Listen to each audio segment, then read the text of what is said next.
Bienvenue sur Agora. N'avez-vous jamais pensé à voyager dans le temps? Peut-être afin de revenir dans le passé pour corriger une erreur commise, ou de vous rendre dans le futur pour anticiper les événements à venir. Bien que cette idée puisse sembler purement fictive ou provenir de la science-fiction, certains scientifiques se basant sur des théories pensent que cela est réalisable. Mais est-il vraiment possible de voyager dans le temps? Et si oui, comment cela pourrait-il être possible? Est-ce une simple spéculation ou bien est-ce une réalité concrète? Nous répondrons à ces questions et plus encore si vous restez avec nous jusqu'à la fin. N'oubliez pas que toutes nos sources sont en description. Vous êtes prêts? Alors commençons. Est-ce possible de voyager dans le temps? Il convient tout d'abord de souligner que notre compréhension actuelle de la notion du temps est entièrement basée sur la théorie de la relativité d'Albert Einstein. Depuis plus d'un siècle, cette théorie nous permet de comprendre les relations entre l'espace et le temps, qui sont interconnectés pour former l'espace-temps. Les physiciens ont ainsi confirmé, après des recherches et vérifications approfondies, que cette théorie offre la description la plus complète de la structure de l'univers. La théorie de la relativité d'Einstein montre donc que le temps est lié à l'espace et que l'on peut se déplacer dans le temps comme on se déplace dans l'espace. Ainsi, grâce à cette dernière, plusieurs scientifiques tentent le moyen de découvrir comment voyager dans le temps et plusieurs équations ont été élaborées. Cela étant dit, il convient déjà de distinguer les deux possibilités de voyage dans le temps, à savoir le voyage dans le passé et le voyage dans le futur. Ces deux cas sont radicalement différents, et la possibilité de voyager dans le temps dépendra donc du scénario envisagé. Le voyage dans le futur. Savez-vous que nous voyageons constamment dans le temps? Cela peut vous paraître absurde, mais nous voyageons dans le temps à une cadence constante d'1 seconde par seconde. Le temps qui s'écoule peut être perçu comme un périple sans fin sur l'axe temporel, allant du passé vers le futur, tout en demeurant ancré dans le présent. Autrement dit, voyager vers l'avenir n'est pas un concept fantaisiste, mais une réalité scientifique. Poursuivons. Comme mentionné précédemment, notre avancée dans le temps suit un rythme constant d'1 seconde par seconde. Maintenant, imaginez si nous pouvions accélérer notre progression temporelle de 2 fois, soit 2 secondes par seconde. Dans ce cas, si vous réussissiez à le faire alors que notre voisin n'y parvenait pas, vous seriez en avance sur l'axe temporel par rapport à lui, c'est-à-dire dans son futur. Poursuivons notre réflexion en imaginant que vous puissiez avancer dans le temps, non pas à un rythme de 2 secondes par seconde, mais plutôt à une vitesse de 3600 secondes par seconde. Dans cette situation, chaque seconde que vous passerez correspondrait à 1 heure dans le futur, par rapport au reste du monde. Étonnamment, cette idée n'est pas purement fictive. En effet, selon la théorie de la relativité d'Einstein, chaque référentiel, qu'il s'agisse d'un lieu, d'une personne ou d'une planète, possède son propre écoulement temporel. Par conséquent, 2 personnes peuvent posséder des horloges qui avancent à des vitesses totalement différentes, l'une avançant plus rapidement dans le temps que l'autre. Cependant, comment être en avance dans le temps? Les conditions pour voyager dans le futur. Pour que vous puissiez voyager dans le futur,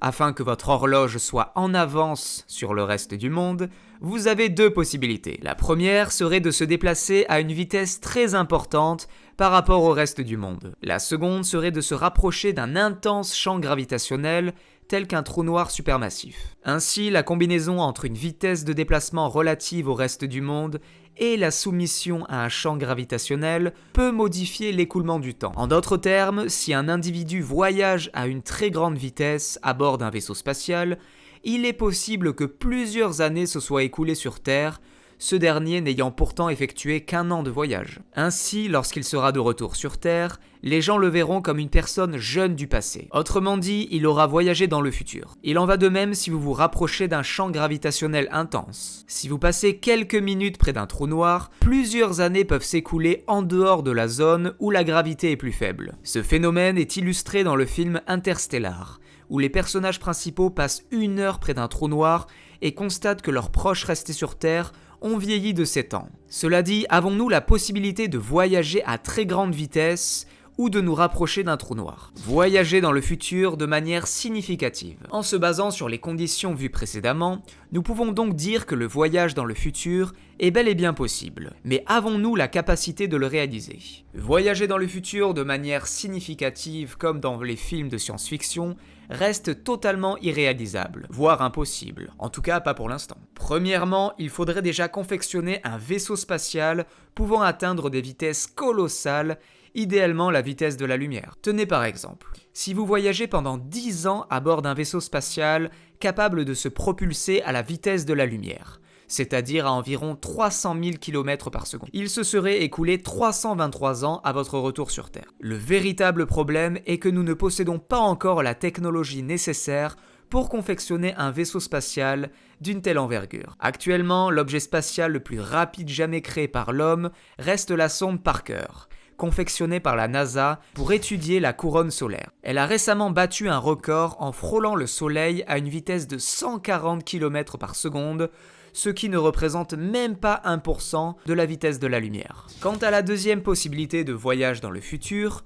qui est de se rapprocher d'un important champ gravitationnel, c'est-à-dire un trou noir, n'oublions tout de même pas que le centre de la galaxie se trouve à environ 26 000 années-lumière de nous, soit plus de 9 milliards de kilomètres de nous. Tenter de s'y rendre pour l'instant reste de l'ordre de l'absurdité. Dans tous les cas, nous effectuons à échelle microscopique le voyage dans le futur. Les astronautes à bord de la Station spatiale internationale, ISS, sont probablement le meilleur exemple pour le décrire. En effet, ces derniers se déplacent à une vitesse de 8 km par seconde, ce qui leur suffit à faire le tour de la Terre en seulement 1h30. De plus, vient s'ajouter le fait qu'ils soient soumis à un champ gravitationnel légèrement moins intense que le nôtre en raison de leur éloignement par rapport à la planète. La vitesse accélère donc l'horloge des astronautes, tandis que l'effet du champ gravitationnel le ralentit. Deux effets aux conséquences en totale opposition, dont la vitesse est probablement la plus importante. Finalement, après avoir séjourné pendant 6 mois à bord de l'ISS,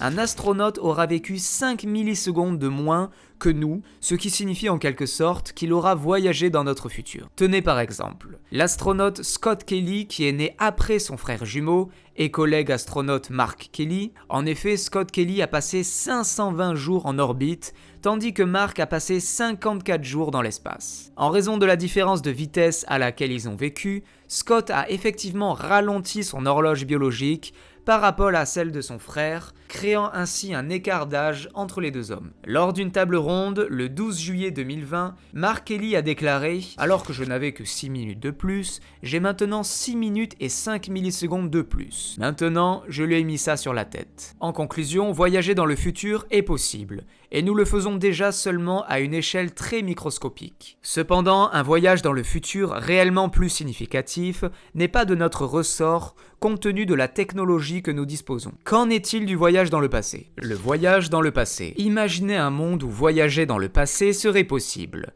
Mais la triste réalité est que cette idée est considérée comme impossible pour deux raisons majeures. Tout d'abord, pour construire une machine à voyager dans le temps, il faudrait de la matière exotique, également appelée matière à énergie négative. Bien que la physique quantique nous révèle que ce type de matière pourrait être théoriquement créé, il ne peut l'être qu'en quantité infime, et pour des durées très courtes. Jusqu'à présent, il n'y a aucune preuve concrète que cela soit possible. Cependant, le vrai défi pour voyager dans le temps est lié au paradoxe temporel. Ces paradoxes remettent en question la causalité, c'est-à-dire la relation entre une cause et son effet, qui est fondamentale en physique, car elle stipule que la cause précède toujours l'effet. Les paradoxes temporels défient cette logique et posent un problème insoluble pour le voyage dans le temps. Ainsi, l'un des paradoxes temporels les plus problématiques est le paradoxe de cohérence. Le physicien Barak Shoshani en donne un parfait exemple pour l'illustrer. Imaginez que vous construisiez une machine à voyager dans le temps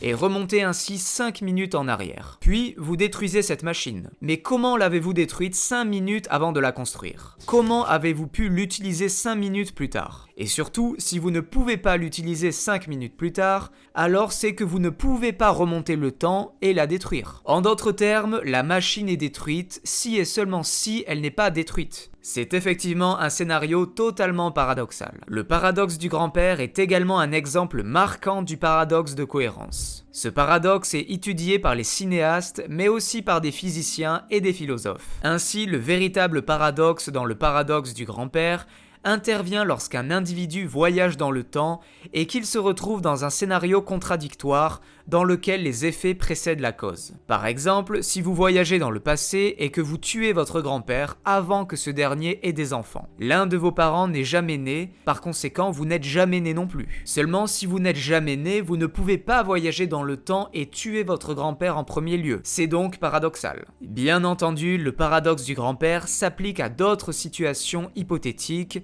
dans lesquelles un individu voyage dans le temps pour empêcher quelque chose de se produire. Lorsqu'il s'agit de science-fiction, les paradoxes temporels sont souvent évités en empêchant les personnages de changer quoi que ce soit qui aurait un impact sur le futur. Cependant, en physique, un paradoxe ne représente pas simplement une situation hypothétique, mais plutôt une faille logique au sein même de la théorie. Le paradoxe de cohérence implique donc que les voyages dans le temps ne sont pas seulement risqués pour les voyageurs, mais qu'ils sont carrément irréalisables. Doit-on conclure qu'il est impossible de voyager dans le passé ? Déjouer les paradoxes. La théorie d'autocohérence. Face au paradoxe temporel, certains ont proposé une approche différente. Plutôt que d'abandonner les voyages dans le temps, pourquoi ne pas tenter de résoudre les paradoxes eux-mêmes ? C'est ce qu'a entrepris le physicien en développant le principe d'autocohérence. Selon cette théorie, le passé serait immuable et les lois de la physique se réajusteraient automatiquement pour préserver la cohérence temporelle. Ainsi, même si l'on tentait de modifier le passé, les événements seraient irréversibles. En résumé, il serait possible de voyager dans le passé, mais sans la possibilité de changer son déroulement. Cependant, la conjecture de Novikov, à elle seule, ne résout pas tous les paradoxes du voyage dans le temps. La théorie des histoires multiples. Dans une étude récente menée en collaboration avec ses étudiants, Jacob Hauser et Jared Wagan, le professeur adjoint à l'université Brock, Barak Shoshani, a démontré que la théorie des histoires multiples peut résoudre les paradoxes temporels que la conjecture de Novikov ne peut pas traiter. En effet, selon Shoshani, cette approche est capable de résoudre tous les paradoxes temporels qui peuvent être soulevés. Cette dernière postule qu'il existe plusieurs chronologies parallèles et que chaque voyage dans le temps crée une nouvelle réalité avec des événements différents. Ainsi, les paradoxes peuvent être évités en évitant de modifier l'histoire d'une réalité existante et en créant plutôt une nouvelle réalité où les événements se déroulent différemment. Après avoir travaillé sur les paradoxes du voyage dans le temps durant 3 années, Shoshani s'exprime avec certitude. Le voyage temporel est possible, à condition que notre univers puisse tolérer la coexistence de multiples histoires. Il déclare ainsi « Je suis de plus en plus convaincu que le voyage dans le temps peut être réalisable, mais uniquement si notre univers est apte à accepter des histoires parallèles. » Cette déclaration fascinante soulève donc une nouvelle question. Est-ce que notre univers est réellement capable d'accueillir des chronologies parallèles ? Figurez-vous qu'en se référant à la mécanique quantique, il est possible que notre univers puisse tolérer des histoires parallèles, comme l'envisage la théorie des mondes multiples d'Hugh Everett. Cette théorie suggère que l'histoire peut se diviser en plusieurs versions distinctes. En ce moment, l'équipe de Barak Shoshani travaille sur le développement d'une théorie du voyage dans le temps qui soit compatible avec la relativité générale d'Albert Einstein et qui permette l'existence d'histoires multiples sans causer de paradoxe de cohérence. Bien que cette théorie ne prouve pas concrètement que le voyage dans le passé est possible, elle élimine les obstacles liés à la cohérence temporelle. La théorie de Germain Tobar. Germain Tobar, physicien et chercheur en mathématiques appliquées à l'université de Queensland en Australie, s'est lui aussi confronté à la problématique des paradoxes temporels et a proposé une nouvelle théorie qui explore la crédibilité mathématique des voyages dans le temps. Ses recherches ont été publiées dans le Classical and Quantum Gravity. Pour illustrer sa réflexion sur le voyage dans le temps et les paradoxes temporels, Tobar prend l'exemple de la récente pandémie qui a été à l'origine d'une crise sanitaire internationale. Tout le monde aurait souhaité pouvoir remonter dans le temps pour annuler la transmission initiale du patient zéro, empêchant ainsi la pandémie de se propager. Cependant, si vous empêchiez cette personne d'être infectée, cela supprimerait votre motivation à remonter le temps et à stopper la pandémie. C'est un paradoxe, une incohérence qui conduit souvent les gens à penser que le voyage dans le temps ne peut pas avoir lieu dans notre univers, écrit Germain Tobar. Cela dit, le physicien est en totale opposition avec cette théorie.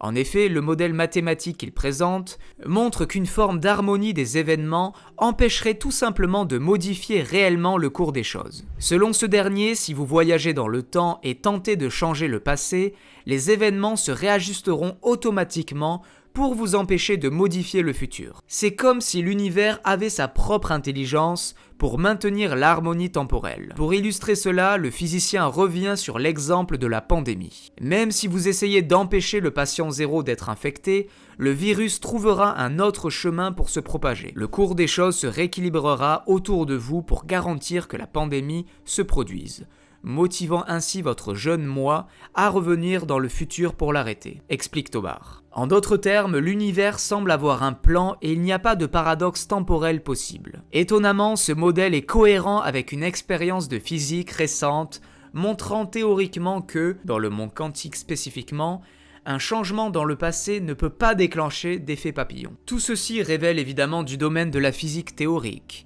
dans l'état actuel des connaissances et des capacités d'observation. Les courbes fermées pourraient exister aux frontières d'un trou noir, par exemple, ce qui ne rend pas aisée son éventuelle confirmation empirique. Par ailleurs, il s'agit d'une approche parmi tant d'autres, visant à solutionner par la physique théorique les problèmes posés par le voyage temporel. D'autres solutions sont envisageables, comme la théorie des histoires multiples. En résumé, la notion de voyage dans le temps est une notion très complexe. Pour le moment, notre compréhension de l'univers, tout comme notre technologie actuelle, nous empêche de pouvoir le réaliser. Pourrons-nous réellement voyager dans le temps? L'avenir nous le dira. Cette vidéo touche malheureusement à sa fin. Nous espérons vivement qu'elle vous aura plu. Si tel est le cas, faites-le nous savoir en cliquant sur le bouton j'aime. Nous vous invitons également à vous abonner et à activer la cloche de notification afin de ne rater aucune de nos prochaines vidéos. À bientôt sur Agora.